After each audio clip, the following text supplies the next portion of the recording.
Swinging a high drive into center field. Hits at the wall. It is gone!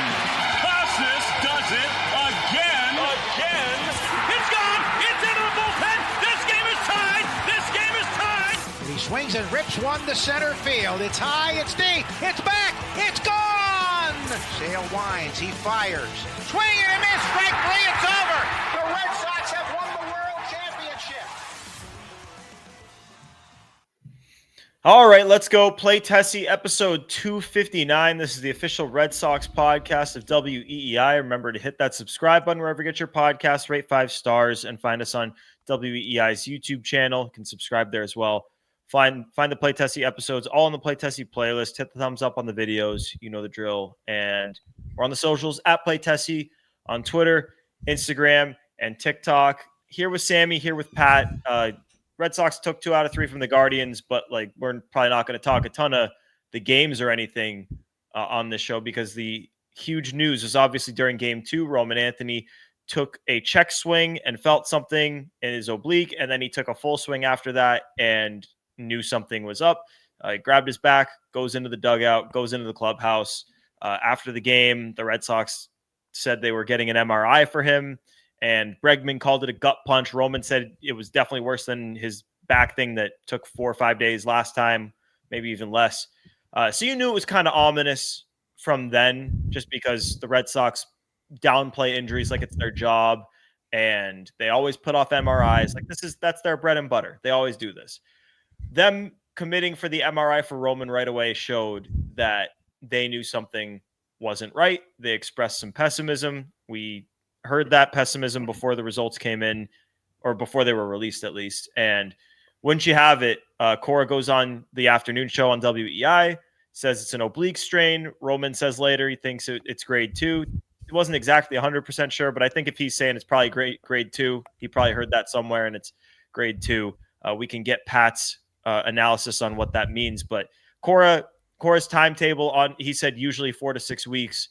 I know grade 2 can sometimes be a little bit longer, but I mean, we'll get into the nitty gritty of it, but just what losing Roman Anthony means for this team, just with where they were at heading into the game tonight. I don't even know if the Blue Jays won or lost. That game is over. Does anyone know if they won or lost? Blue Jays were winning 13-9 last I checked, so wonderful. Safe bet that they're gonna. And Yankees may or may Yankees not are up blow. by 1. Yeah, may or may not blow this game. We'll see. Blue Jays won. So the Red Sox right now are 3.5 out of the division. If you do the math on 6 weeks, that puts you right in the start/middle of the ALCS. So we're gonna get into a lot of what this means, but I mean, we've seen just how awesome this kid is and how much he's changed this team and their trajectory this year since he got called up. And it's a good thing that their playoff odds are this high, because I don't want to even know where our heads would be if they were teetering on the brink of a playoff spot. It's wonderful that that's not the case, but losing a guy like Roman Anthony, it's just your head goes to a lot of places, none of them good. And for the Red Sox to get blown out the way they did tonight didn't really give you an opportunity to forget it. They were down 7 runs right off the bat. Yeah. Hey, Pat, you want to go first here and kind of explain the grade 1 versus grade 2? Yeah. So basically the way that muscle strains are graded, it's based on the extent of tissue damage. The good thing is it's graded. The bad thing is the grades are pretty, they vary in degree, I guess is the best way to put it. So grade 1 is, your typical, you tweak your hamstring, stiffens up on you, locks up, feel a little weak in the hamstring. Couple days go by, you feel a little bit better. By the next week, you're kind of back to 100%. It's like microscopic tearing, very little actual tissue damage. What sucks about a grade 2, and I was telling Gordo, Sammy, and Joe about this at the game, is it's basically everything between that and a full rupture. So it could be 10% torn. It's still more than a grade 1, but it's 90% away from that kind of grade 3 full rupture. The part that sucks is it could be an 80% tear, but because there's 20% still left, it's not a full rupture. So grade 2's super like murky. There's no, Spectrum-y. It's like a spectrum. yeah. So I think 4 to 6 weeks is perfectly normal. I would say, depending on the damage, 6 up to 8. But Pat, you think 4 weeks is on the table for a grade 2 strain? It depends. I know. Yeah. I hate to say that, but if it's like a lower to mid tier grade 2, 4 weeks is doable. Sure, he's young. He really has no injury history. He had the shoulder thing. He had the back spasm like early in the year. So he could bounce back in 4. I mean, it all depends on how bad the actual damage is. But once you factor in ramping up, the other thing too that no one's really mentioned is by the time he's probably good to go. Not that I think they would, obviously, but it's kind of an option that's eliminated. Is it's not like they could give him 1 or 2 games in AAA as a rehab and come back up. He's going right back in. So he's got to ramp up on his own. You're talking rest, work it, get it to recover. Once it's healthy, ramp up throwing, ramp up swinging, ramp up running. Like, the thing that sucks with an oblique in baseball is every component of the game involves your oblique. Your oblique does everything rotational through your torso. When you run, it's not a big rotation, but you're rotating. When you throw, it's a forceful rotation to throw the ball. When you swing, it's probably the most forceful thing on the oblique in sports. So there's definitely going to be this kind of gradual buildup, just like everything else, kind of like we haven't seen Willier run yet. Yeah, but to answer your question, I think 4 weeks, sure. Is it on the table? Yes. If I was a betting man, I would say probably that 5 to 8 week window. Well, the other thing also was Cora, when asked what do you tell a guy like Roman Anthony when you have an injury like this? And his quote was, "I told him to envision ALCS first at bat. That's what I told him. Just put that goal in your mind and hopefully it happens." So, like, as much as we want to dream on the 4 weeks marker, and I know that Bregman came back from his injury sooner than they said, but every other time the Red Sox have had an injury, it's always been longer. So I'm not going to sit here. Like, I want to dream on 4 weeks. I do, but I can't. Like, I cannot mentally convince myself that that's on the table with that quote. Pat, how many weeks did Bregman miss? Was it 7? I think it was 7, and he was supposed to miss 10. Yeah, it was. He had that kind of like same 8-week window ish. So I would say, yeah, that's probably where I put Roman, about that 5 to 8 weeks. So, first of all, thank you, Pat. That actually helps a lot. I didn't realize it was kind of a spectrum when it came to grade 2. I thought it was more cut and dry. But that makes sense. 4 to 6 weeks. They give a range. They don't give a date. Here's where I'm at. I don't really care too much that they lost the 3rd game against Cleveland. Whatever. They won the series. I'd like for them to win every game. It's not going to happen. 2 out of 3 is fine. I'm not so upset, hey, maybe the Red Sox won't win the World Series this year. That's never really been my expectation. There's always been an outside chance. The thing that bothers me, or the thing that worries me, I should say, is the fear of Roman doesn't come back and we never get closure on the 2025 Red Sox. And what I mean is, this season has been so much fun watching the games, going to Fenway, covering the team on this podcast, and they've been up and down. It hasn't gone nearly how anyone thought. They're at the point we thought they'd be, but the path they took was bizarre with the Devers situation, and calling up all these prospects has been awesome. Peyton Tolley out of nowhere is contributing now. And to have on the table a situation where your catalyst, your leadoff bat, Roman Anthony, arguably your best player, as we've discussed, arguably not, but arguably the best player, to have a situation where you might not get to see how far this Red Sox team can go with him in the mix, that's what bothers me. And that's what keeps me up at night. And the worst part is it's nobody's fault. There's nothing you can do. And it's just depressing. So I'm just hoping he comes back in that 4 to 5 week window, maybe sooner. Who knows? 21-year-old kid, athletic. I know it's unlikely. Crazier things have happened. Guys play through shit in the playoffs that they normally wouldn't.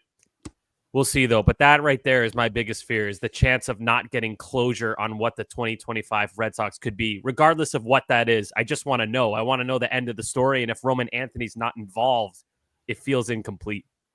Yeah, like if it would feel wrong if the Red Sox if the Red Sox go to the wild card series and get bounced, and like it just Roman Anthony doesn't play and it's close games, we would be thinking a lot of what could have been.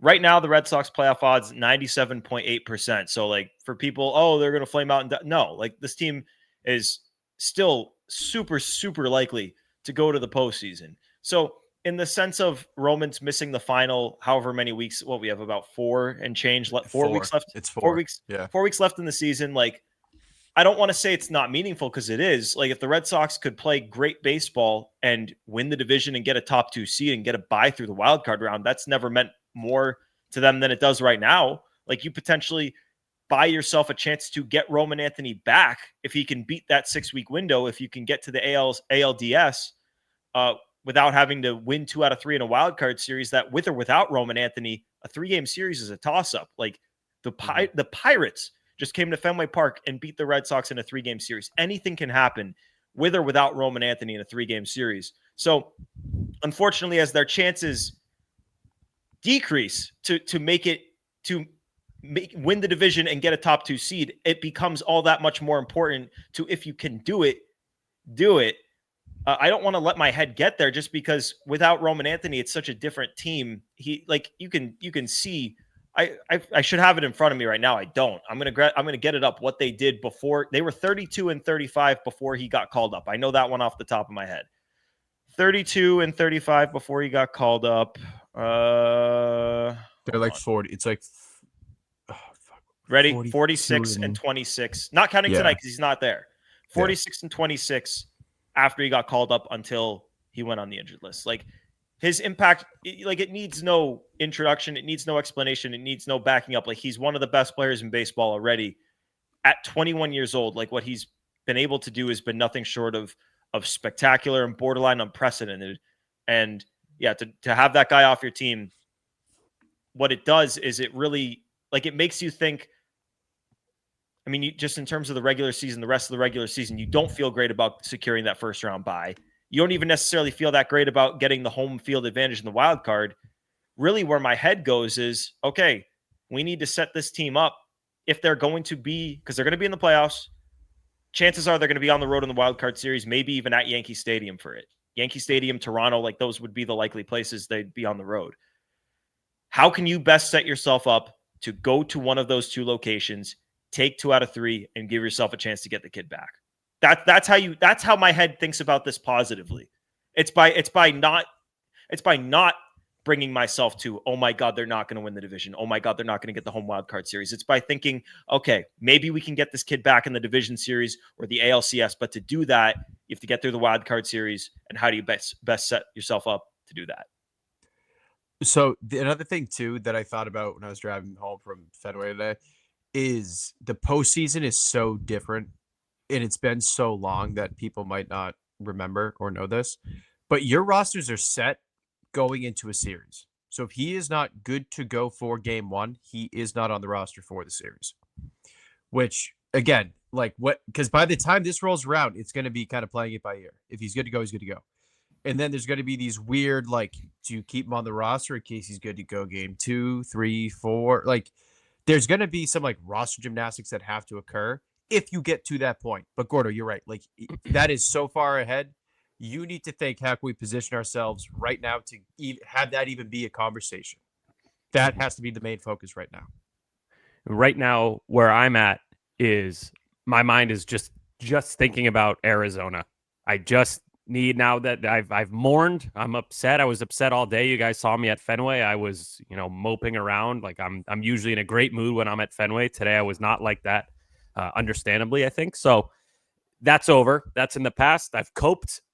I need them to take 2 out of 3 in Arizona. I need that badly. If they don't, oh my God, I'm going to be a mess. The series, I need this badly for my sleep cycle, for my mental health, and just for the team. Like, this is a huge series all of a sudden. Every series just got bigger. You don't have Roman Anthony anymore. I think so. Let me challenge you on that, Sammy, because unless you're getting, I mean, no, I don't even want to because right now you're right. It is because right now I mean, depending on the outcome of this Yankees series, you're either tied for that top wild card spot, getting the home field at Fenway for the wild card series, or you're behind them and have to go to Yankee Stadium. So it does make a huge difference. But in the end, I just defeated you in the challenge there. There we go. Look yeah, at that. no, I'm not going win. to fully challenge you because I've been preaching the importance of the home wild card series this whole time, and it doesn't change now that Roman Anthony's gone. It's not even that for me. It's that you need to win a series to show everyone in that clubhouse that you are still the 2025 Red Sox. You're still a good team. You won games before Roman Anthony was there. Yes, you're way better with him. Duh. Breaking news. You're better with Roman Anthony, but it doesn't mean they're incapable. And a team like the Diamondbacks, followed by the A's, those are very beatable teams, whether you're in their house or yours. So I need just for the vibes, man. I think a day ago, 24 hours ago, as we record on Wednesday night, on Tuesday, I was at Fenway. The vibes were incredible. Everyone's in a great mood. Roman tweaked something. He should be fine. Fast forward 24 hours later, vibes down the tube. So I need something. I think everyone is in that boat. You need something to feel good about. Also, like we're pretty down right now. Like I get it, and justifiably we are. But let's not forget, Tristan Casas was lost for the season with what he was supposed to be. Like that was a big deal and a big loss, and they got through it. They traded Rafael Devers. They struggled for a little bit. They got through it. Alex Bregman goes down with a long-term injury. Like remember that 10-game win streak before the All-Star break? 7 of those 10 wins occurred without any of Bregman, Devers, Casas in the lineup or on the field in any capacity for this team. Like it's frustrating because we know that they're not as good of a team without Roman Anthony. But Sammy, you're right. Like they're playing winnable you're playing winnable games. You know, Arizona, you've got Tully versus Erod, 5.4 ERA with Erod. Then you got Giolito versus Fott. Fott's got a 5.33 ERA. Giolito's Giolito. Third game, you got Bayo versus Ryan Nelson, who's got a 3.57, probably the best you're going to see in this series. He's actually been pretty good this year. But it's Bayo. They should be favored in all three. They should be favored in all three of those games. Should be. And you got to win 2 of them. Right. So it really, I mean, it continues to be about winning series, but like in the end, where if they had not, like, let's say Roman never got hurt and then they got the second or third wild card spot. What what I would have said is I'm happy they made the playoffs, but definitely disappointed that they didn't get home field. And if they lose, I would probably put a lot of that on them missing home field. Now, if that happens, a big part of me is going to say, well, they probably get one of those things if Roman Anthony plays. And like you said, Sammy, like it's going to be this whole what could have been type of season if they get bounced without Roman getting a chance to come back. It's like what was the year? There was a Patriots year where I think Gronk or Edelman or someone got hurt and the Patriots lost. And all I could think was, if they had that one weapon. Gronk got hurt and played through it in the Super Bowl against the Giants. He also missed a Super Bowl. Did he miss the Eagles Super Bowl? Yeah. He didn't play in the Falcons one. He wasn't in that. The Falcons one, you're right. There was just some Patriots thing. 2017, I think it was actually. Joe just put it in the chat. Yeah, 2017, I believe. Oh, the Celtics too. Celtics without Perkins in the year they lost to the Lakers in the finals. Oh, that's even better. Everyone better. They got that on Perk. They got rebounded to death by a Lakers team that I think a lot of people thought the Celtics were better than. So yeah, it's years like that. Like if you lose, like 2021, when the Red Sox lost to the Astros, I said, wow, that was house money. That was a great season. I'm pissed. That call with Laz Diaz kind of sucked. But, the fact that they got this far, I had a good time that year. And you got your closure. But this, I just need the closure. I think this whole time, since I saw you guys earlier today, I mentioned this to Gordo. I've been sitting in my apartment thinking, why am I so upset? They're still going to make the playoffs, and I've been saying I'll be happy if the Red Sox make the playoffs. I won't complain. I think that was my target from spring training until now, and it remains the same. So why am I so upset? And I'm thinking and thinking and thinking. It's the closure thing. I need closure on a season like this when I'm so locked in, watching 162 games, every Red Sox game, and plus a lot of other American League games, to not get closure. I keep coming back to it. Makes me sick. Actually keeps me up at night. I'm not exaggerating. That's not hyperbole. I actually have trouble sleeping because of this shit, because I'm insane. This is a year too where let's say things keep playing out how they're going to play out. God forbid but we'll say it happens. Let's say Sox get bounced in the ALDS, right? This is a year where the AL is so wide open that it's always going to be a what if until they win a World Series. Like, what if they had Roman? Do they get to the World Series? What does that look like? And until they win a World Series with this group, it's always going to be like, could 25 have been the year? What if they had Roman? If Roman was healthy, do they get to the World Series? And that, Sammy, I think that irks me the most because that's not closure. That's the what ifs kill me. And that's a big what if. That's not like, oh, what if like Erod doesn't lay a fastball to Yasiel Puig? Like, it's not that. What if Erod doesn't point at his wrist? yeah, exactly. Like that or stupid it's not, stuff. but it's not like you're missing your setup man, or Yes. you're missing your best hitter, who's also your leadoff hitter. Yeah. Wait, shut up. You said something that I wanted to bring up. Say what you just said again. You're missing your best hitter, who's your leadoff hitter. Sounds like the 21 Braves. I was thinking about that today, Pat. I was like, the Braves did it without Acuna. It did creep into my mind. I mean, the truth is, the reason that our goal has been from the jump get to the playoffs is because it's so true in baseball. Anything can happen when you get there, and any team can make a run. Like the Diamondbacks got to the World Series with 84 wins just a couple of years ago. Like truly, anything can happen, and you're going to have Garrett Crochet on the mound for Game 1 against whoever you face. Like let's say it's Sox Yankees. What is it going to be? Garrett Crochet versus Max Fried, and the Sox are going to have their lefty masters in the lineup. Like, yeah, you feel really good about that, and that doesn't change with Roman Anthony down. It doesn't, and the only thing that would change that is if Garrett Crochet goes down. And I shouldn't even put that into the universe. Like Crochet obviously has now had kind of back to back. The Orioles start was like the line looked okay, but then the last start, obviously 7 earned. Like we haven't seen that from him all year. Maybe having to do with not having the extra day of rest with the off day. I don't know. I'm going to need to see more before I actually get concerned about Garrett Crochet. I'm very, very unbothered with anything that Crochet doesn't. Anything that anytime Crochet. Yeah, he was unbothered. We were at Fenway on Wednesday. Crochet was in a good mood, doing interviews, smiling, gave his usual, "How we doing?" So he's good. He's not panicky. Have you noticed he says that every time? How we doing? How you doing? What's up, fellas? Fuck. Yeah. Fuck.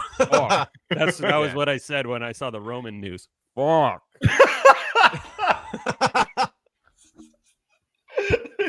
you see the notification. Alex Corsa's out 4 to 6 weeks. Fuck. Actually, I was on the phone with my sister, and my sister was venting to me about her like dating life. She was like, "I met this guy, and he's such a," and then I was like, "Oh, hold on, God damn it, I gotta go." And she was like, "What?" I'm like, "I'll talk to you later. Bye." So I was like, I texted her after. I'm like, "Sorry, I'll listen to your guy problem stuff later, but like, sorry, I'm in a crisis. You don't understand, Joanna."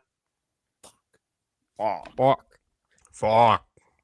But anyway, yeah, it makes me feel good when, Crochet has a bad start. Red Sox still win. We go to the ballpark the next day and he's not, bad body language. He's his usual self. So I hope that helps other listeners. If you're concerned about Crochet, I don't think Crochet is concerned about Crochet.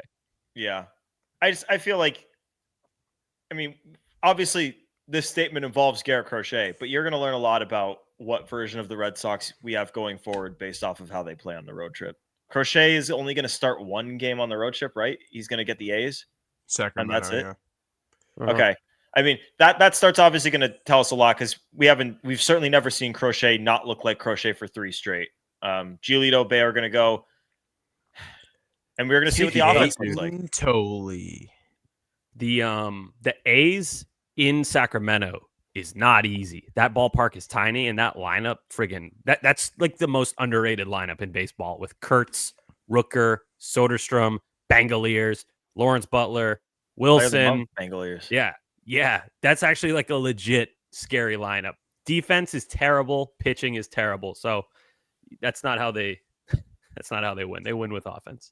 I'm trying to figure out how many lefties the Red Sox are facing coming up. I know they got Erod in the Diamondback series. I'm like trying to look ahead to see if I can figure out who's pitching for the A's. Pat, you were going to say something?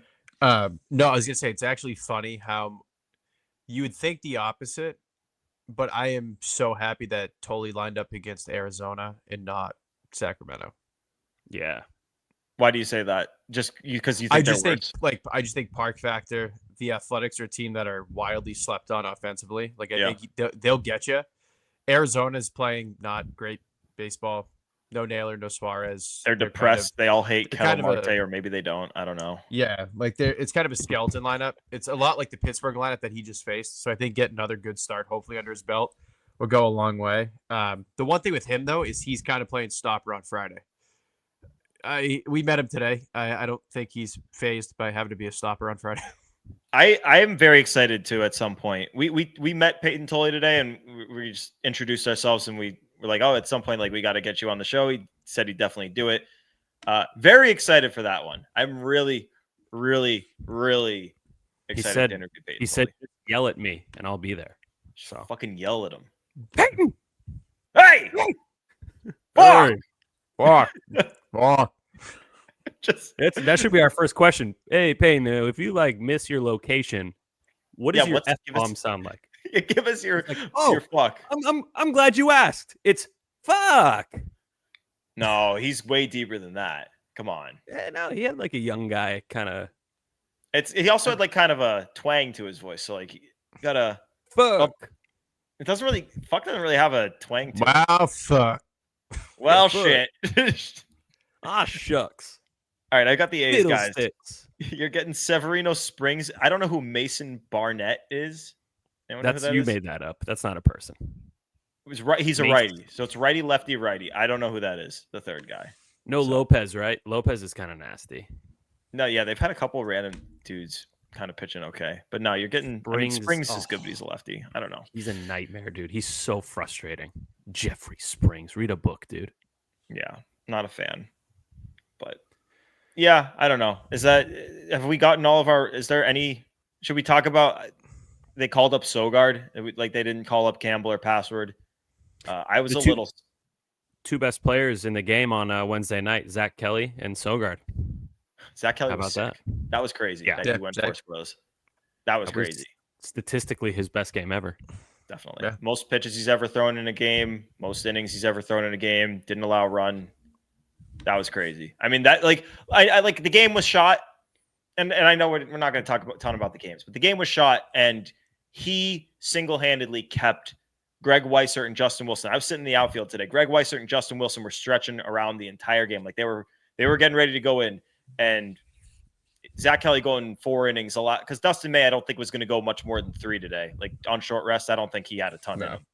But Zach doing what he did. Kept those two out of the game. Give your bullpen kind of a day, your best guys, except for Steven Matz, who for whatever reason was going in the third inning, second inning, right? That was weird. I think that was just because Cora was like, shit, this game's about to get away from us already. I have to use someone good. That's why I think he did it, but it is unusual to see. Yeah, I don't know. Pat. This might be a topic change, but it's kind of along the same lines as Zach. This is not me being cocky. This is not me being arrogant. This is not me thinking that I am some super athlete. I know where you're going. So beyond confident that if you put me on the mound at Fenway, I outpitch Jordan Hicks. I knew it. I thought you were going to say you could get a hit off of him. Useless. Like, he can't mop up. He can't throw strikes. When he throws strikes, he lets up home runs. Honest to God, in like my 20 years of being able to recollect a Red Sox team, cannot think of one person who is more useless to a baseball team. Oh, I got one. Minus Blake Sable. Oh my God. Caleb Ort. That's a good one. Caleb Who was Ort mine? Bobby Dahlbeck was the worst player in the world for like 2 years. Can you guys help me remember the name of this Red Sox pitcher? He pitched for the team in like 2016. He then ended up going to the Angels and maybe the Diamondbacks and being okay. But for the Red Sox, he sucked. And he kind of had long hair. He was Hispanic. Oh, yeah. I don't know. I'm going to find it. Weirdly, I think his name starts with an F. I'm going to get it. Red Sox roster 2016.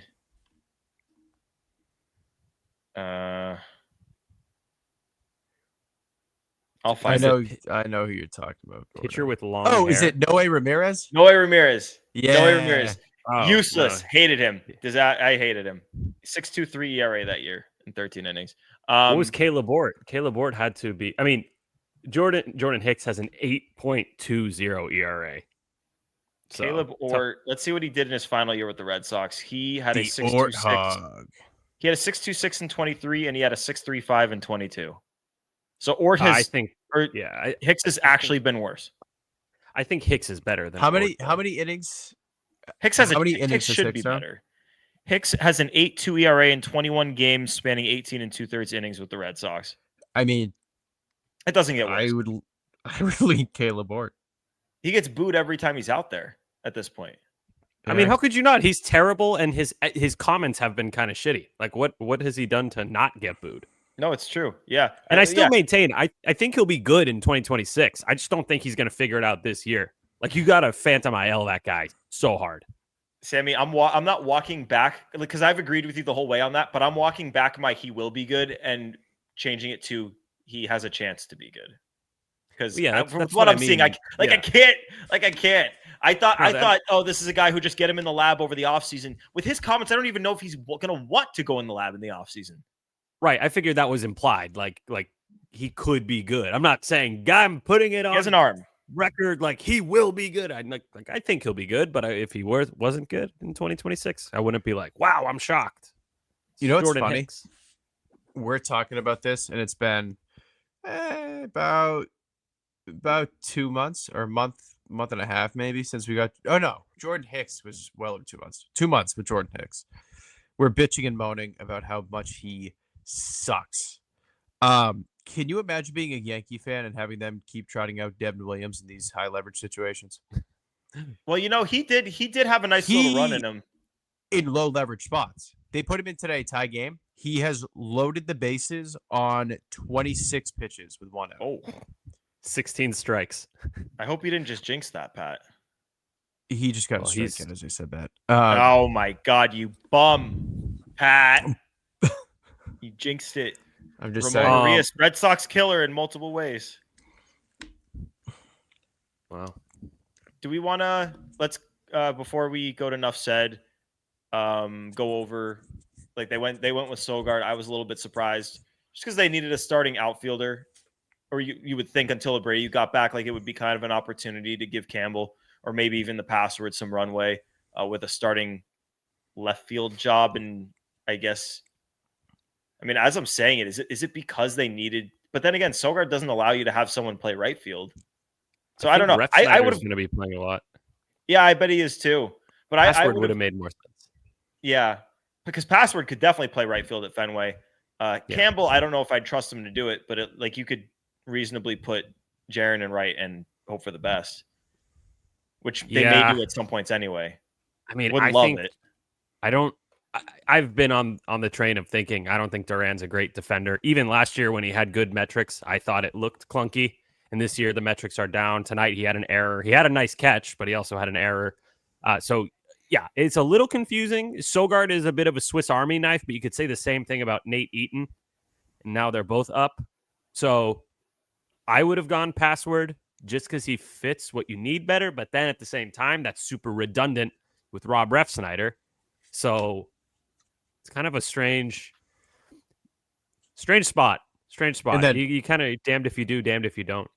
Not to mention, they're also actively carrying 3 catchers too. Yeah. That's true too. And, yes, it allows you to pinch hit the Narv. Yeah, I see it, Patty. Walked him in. You're off the hook. You're off the hook. I didn't jinx it. You're off the hook. We're good. But Devin to Williams me, walked in a run? He did, yeah. He walked Taylor Trammell. Taylor Trammell. Video game player. Yeah. Loves video games. But the number 9 hitter. The number 9 hitter. To me, this would have been a good opportunity to give Campbell some run. He's played well. I know his hard hit metrics are not where you'd want them to be, but he has played well. And the day before, I don't know what today. No, they had a game today. I don't know what he did today, but yesterday, as we're recording, really hard hit home run, really hard hit triple. had a double, like just a single away from the cycle. It might have been a good chance to give him some run. And to me, the fact that they didn't do it kind of shows that they're a little bit afraid that if we call him up, we might break him. Like they're being really, really, really careful. There have been a lot of chances to go back to him where they could have done it and they haven't. And at this point, to me, I think it's telling. And maybe you can maybe even say the same thing about Password, that maybe they didn't love the at-bats when he was up here and it's okay. Maybe he's just not ready. Like let's go with the safe option with Sogard, someone who we know is ready. No, we won't break. Maybe that's the thought process. So who plays? Oh, here's another thing. I don't know about Arizona, but the A's have a very, very small outfield. So maybe the Red Sox are thinking we could play Duran in right field in that series. Just got to get through the Diamondback series with like Ref Snyder playing 3 games. I don't know, man. It is weird. The more you think about this roster construction without your 2 left-handed hitting outfield, we haven't even mentioned Yoshida, by the way. No, he's doesn't not. really factor don't in. even think about it. Don't even. But it is weird. Yoshida in the Fenway right. Let's do that. It's oh my god. I may never recover from that if I had to see that. But yeah, you had schedule end. You had so many left-handed hitting outfielders, and now you only have 1.5, Duran and Yoshida. The Woo Sox play their last AAA game on September 21st. I don't know. They do have playoffs, but I don't know what the Woo Sox record is. I don't know if they're going to be in it, but I don't know. It'll be that'll be the next touch point of what are they doing with Kristian Campbell. Does he join the team when there's no more games to be played left in AAA? What? Did you know that Flo Rida is performing after the Red Sox game on Friday night? Wait, Sammy and I are going to be in Arizona. Did we say that yet on this show? No. We're going to be in Arizona, so we'll catch some Flo Rida after the game. What the fuck? Cotillo just tweeted that. That's so awesome. That's I gotta so confirm random. this. Hold on. That's so awesome.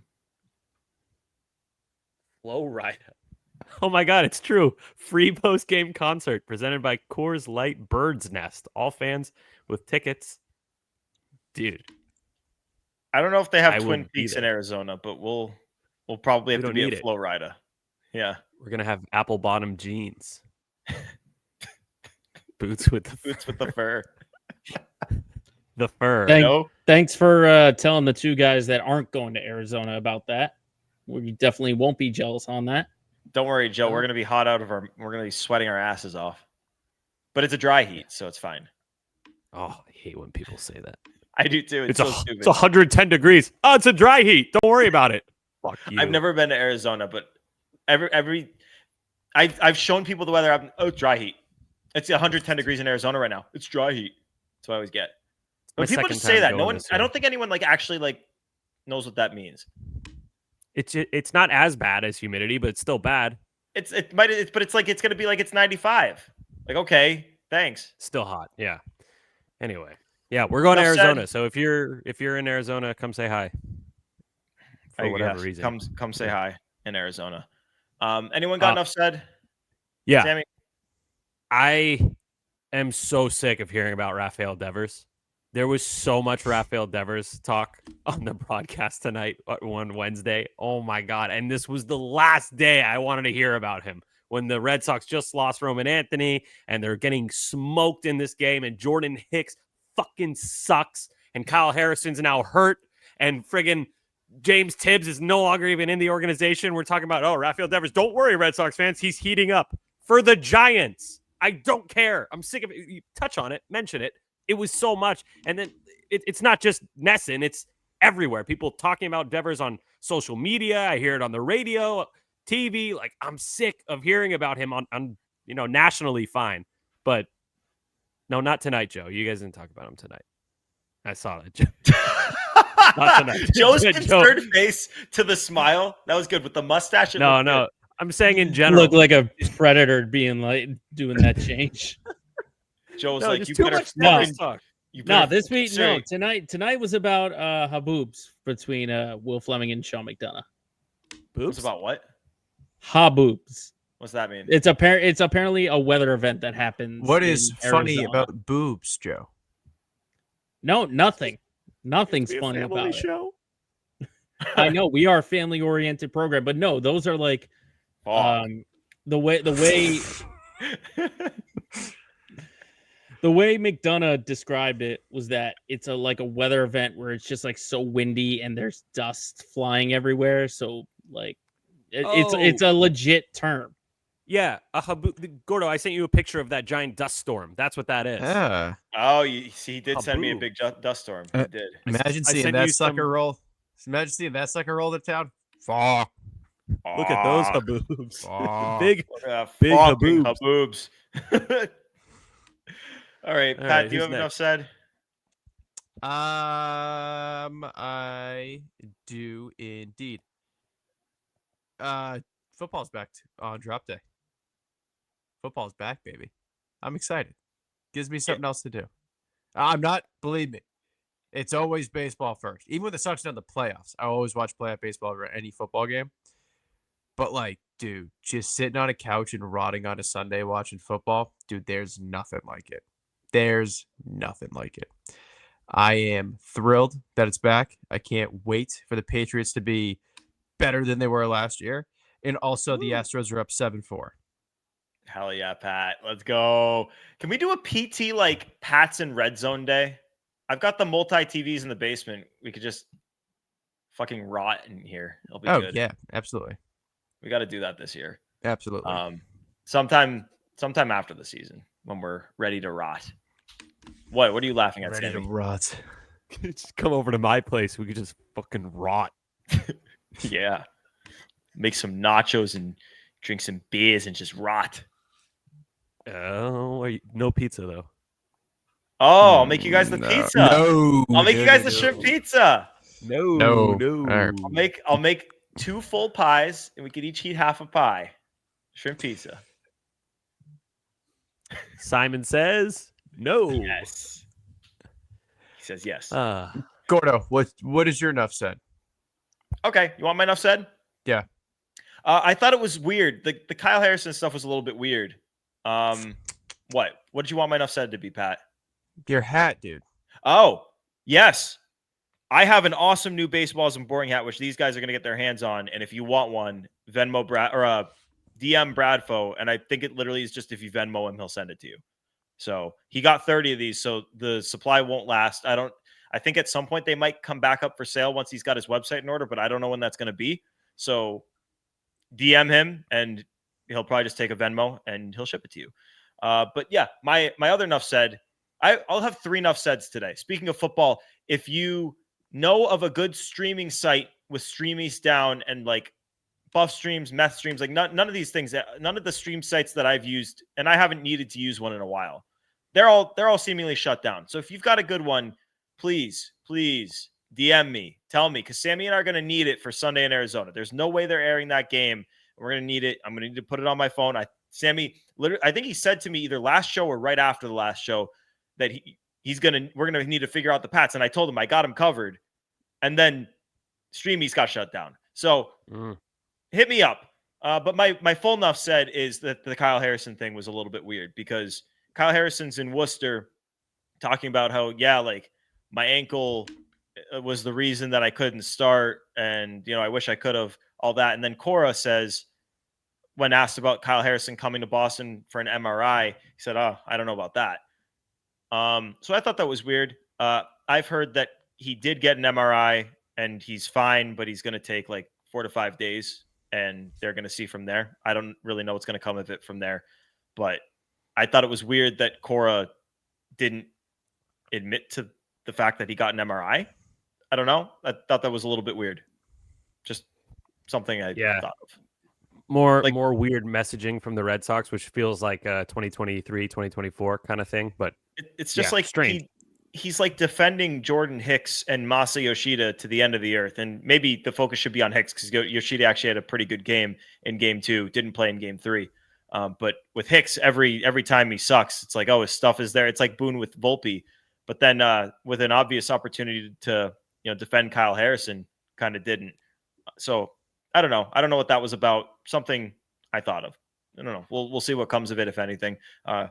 Remember, Brian Abraham told us on the radio last week that Kyle Harrison will impact this team down the stretch. So we will see what comes of that. Joe, I know you got enough said before we get out of here. What do you got? Yeah. We talked about this while we were on the field, but considering what happened with Framber Valdez a couple of nights ago, that is a win for Team No Framber. That's me and Pat. Yeah, I'm not on Framber. Yeah, I wouldn't sign him after that. Yeah. Well, no, you guys said that like we were out on him first, me and Pat, I should say. And that was including the stuff in him also being a dick. Joe, you know what this no. You can't do that.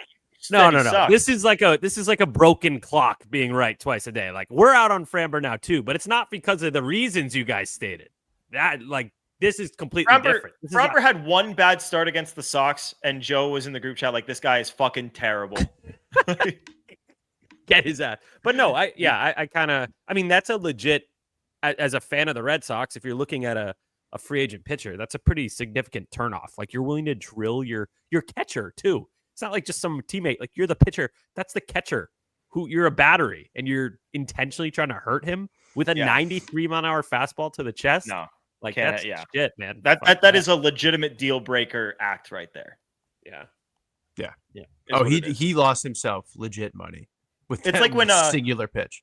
It's like when teams soured on Erod because he wouldn't approve a trade from the Tigers, who sucked, to the Dodgers, who I don't think they won the World Series that year. But still, like, the fact that he wouldn't approve the trade to that, and teams were like, does this guy not give a shit about winning? And then it definitely hurt him in free agency. So this will hurt Framber. Framber has lost himself some money on this, and he will deny.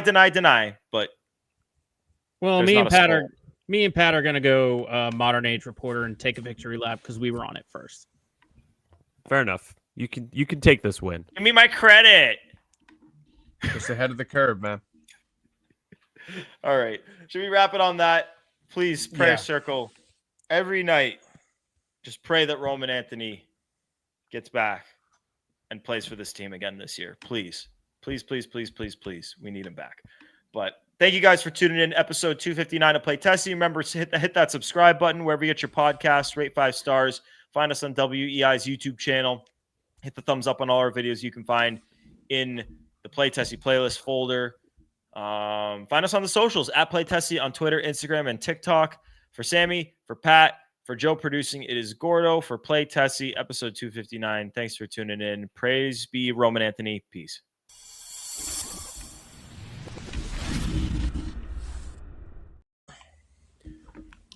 Yeah, Yankees complete meltdown. How about that? And I hit the outro one more time because Pat was moving stuff, and that was weird. It usually mutes Did it us. pick up? It usually mutes us automatically. Yeah, do the outro again. Okay, hold on.